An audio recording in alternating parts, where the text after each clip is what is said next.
Senior صحافی اور تجزیہ کار جاوید چودھری کے مطابق میں نے جاپانی بابے کو کافی کی پیشکش کی۔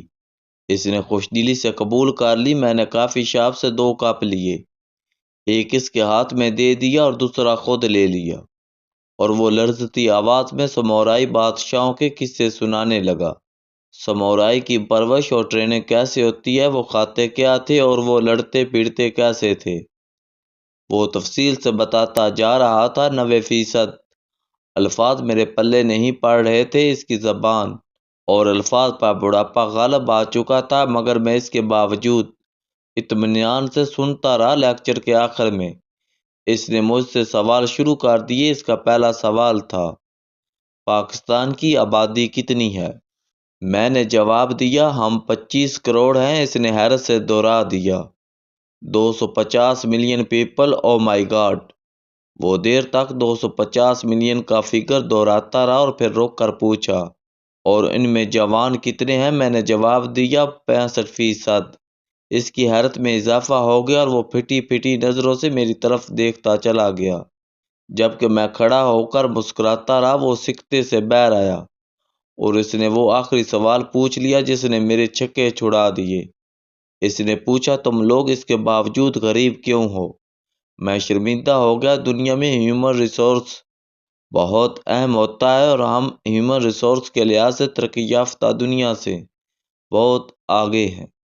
آبادی 25 کروڑ ہے اور اس میں سے 65% لوگ جوان ہیں، اور ہم اس کے باوجود غریب ہیں۔ کیا یہ واقعی حیران کن بات نہیں؟ کیا ہمیں اس پر ماتم نہیں کرنا چاہیے؟ آخر جاپان اور ہم میں کیا فرق ہے؟ کیا قدرت نے انہیں خصوصی زمین اور موسم دے دیے ہیں، یا انہیں بڑا دماغ اور بڑا جسم دے کر دنیا میں بھجوایا ہے، اور ہم قد، وزن اور دماغ میں ان سے چھوٹے ہیں، اور ہماری مٹی مٹی، سورج سورج اور موسم موسم نہیں ہے، اور ہمارا پانی کم گیلا اور دھوپ کم ہے؟ ہم اگر دل پر ہاتھ رکھ کر جواب دے تو منہ سے نکلے گا ہرگز نہیں، بلکہ اگر یہ کہا جائے قدرت نے ہمیں موسم، زمین، رقبے اور افرادی قوت کے لحاظ سے جاپان سے زیادہ نواز رکھا ہے تو یہ غلط نہیں ہوگا۔ جاپان میں روزانہ زلزلے آتے ہیں، اس کے نیچے آتش فشاں بھی ہیں، اور یہ آتش فشاں کسی بھی وقت پورے ملک کو اڑا دیں گے۔ دوسرا، یہ دنیا کا واحد ملک ہے جس نے 2 ایٹم بم سہ ہیں، اور یہ 78 برسوں میں اپنی فوج بنا سکا، ایئر فورس اور نہ ہی نیوی، اور یہ آج بھی امریکہ کو ہر سال اپنی حفاظت کا کرایہ ادا کرتا ہے، لیکن یہ اس کے باوجود دنیا کی چوتھی اقتصادی طاقت ہے۔ اس کے مالیاتی ذخائر 1117 بلین ڈالر ہیں، اور یہ ہر سال 1500 بلین ڈالر کی تجارت کرتا ہے، جبکہ ہم 1 بلین ڈالر کے لیے زمین پر لیٹے ہوئے ہیں۔ کیوں؟ کیونکہ جاپان اپنے پوٹینشل سے واقف ہے، جبکہ ہم اپنی طاقت سے آگاہ نہیں ہیں۔ ہم نے 25 کروڑ لوگوں کو بھکاری بنا دیا ہے۔ میں ماشاءاللہ 113 ملک پھر چکا ہوں۔ میری زندگی کا بڑا حصہ سفر میں گزرا، اور باقی بھی گزرے گا۔ میں اپنے مشاہدے کی بنیاد پر کہہ سکتا ہوں، دنیا میں جاپان جیسا کوئی دوسرا ملک نہیں۔ ہم اگر اپنے ملک کو بدلنا چاہتے ہیں تو ہمیں کسی دوسرے ملک سے سیکھنے کی کوئی ضرورت نہیں۔ ہم بس جاپان جائیں اور جاپان کے ماڈل کو پاکستان میں نافذ کر دیں۔ ہم 10-15 برسوں میں ترقی کی اس سڑک پر ہوں گے جس کے آخر میں جاپان بیٹھا ہے۔ جاپانی 1945 کے بعد کسی ملک سے نہیں لڑے۔ چین اور کوریا کے ساتھ ان کے نظریاتی اور سرحدی تنازع ہیں، لیکن انہوں نے آج تک ان کے ساتھ بھی تجارتی اور سفارتی تعلقات نہیں ٹوٹنے دیے۔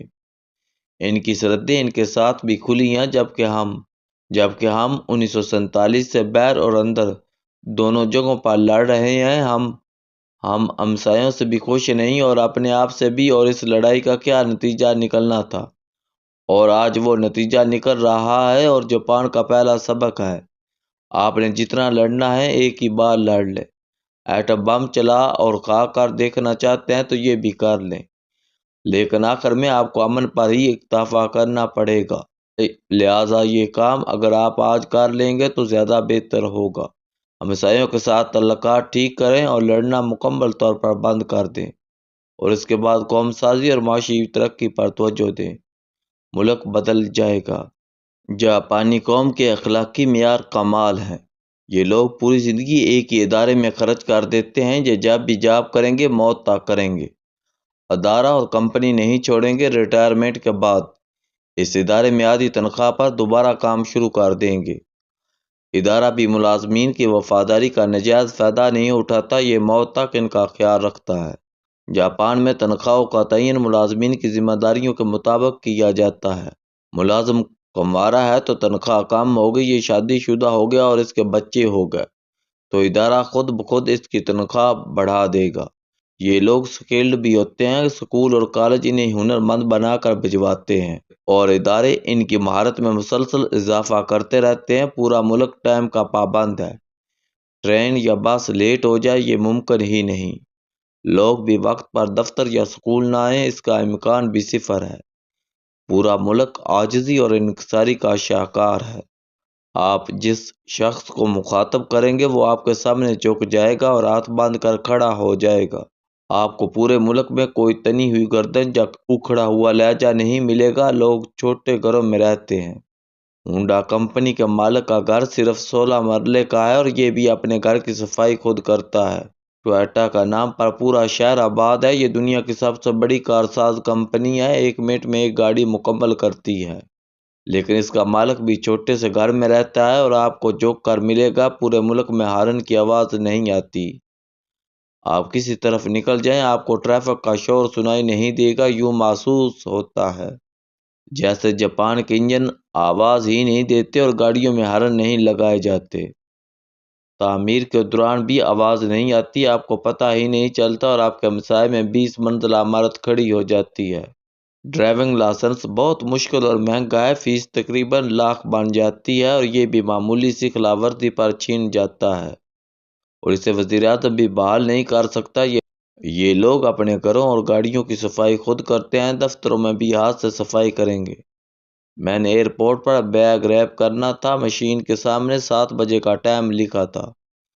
میں قطار میں کھڑا ہو گیا، 6:30 بجے ایک خاتون آئی، اس نے مشین کے اوپر سے کور اتارا، باقی تمام لوازمات پورے کیے اور 7 بجنے سے 3 منٹ پہلے مشین مین پہنچ گیا اور اس نے ٹھیک 7 بجے کام شروع کر دیا۔ یہ ایک چھوٹی سی مثال تھی۔ ان کی خوراک بھی انتہائی سادہ اور تھوڑی ہوتی ہے۔ جاپانی چاول کھاتے ہیں، ان کے چاولوں اور ہمارے چاولوں میں یہ فرق ہوتا ہے، ہمارے چاول کڑی کے بغیر نہیں کھائے جا سکتے جبکہ جاپانی چاول لیس دار ہوتے ہیں اور یہ سادے بھی کھائے جا سکتے ہیں۔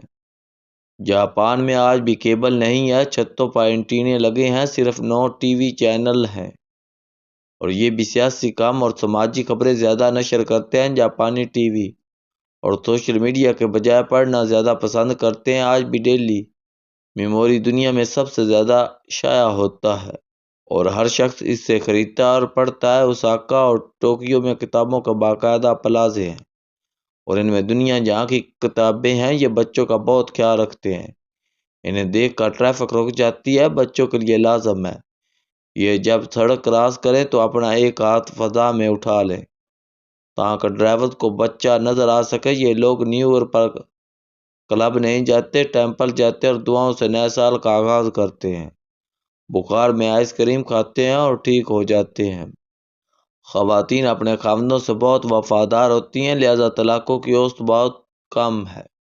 جاپانی بزنس فرینڈلی بھی ہیں، کوئی کاروبار بند نہیں ہونے دیتے۔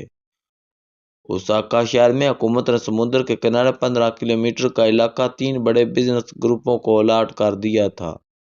ان تینوں نے مل کر وہاں نیا شہر آباد کر دیا۔ یہ علاقہ سیناگیا کہلاتا ہے، اس کا مطلب 3 ہوتا ہے۔ یہ غلطی اگر پاکستان میں ہو گئی ہوتی تو آج تینوں خاندان اجازت دینے والوں کے ساتھ جیلوں میں ہوتے اور پورا ملک انہیں گالیاں دے رہا ہوتا، جبکہ جاپان میں ایسے لوگوں کو محسن سمجھا جاتا ہے اور انہیں ایوارڈ دیے جاتے ہیں۔ لہذا میرا مشورہ ہے آپ صرف جاپان کی کاپی کر لیں، ہم بھی پار لگ جائیں گے، ورنہ اسی طرح دائرے میں سفر کرتے کرتے ختم ہو جائیں گے۔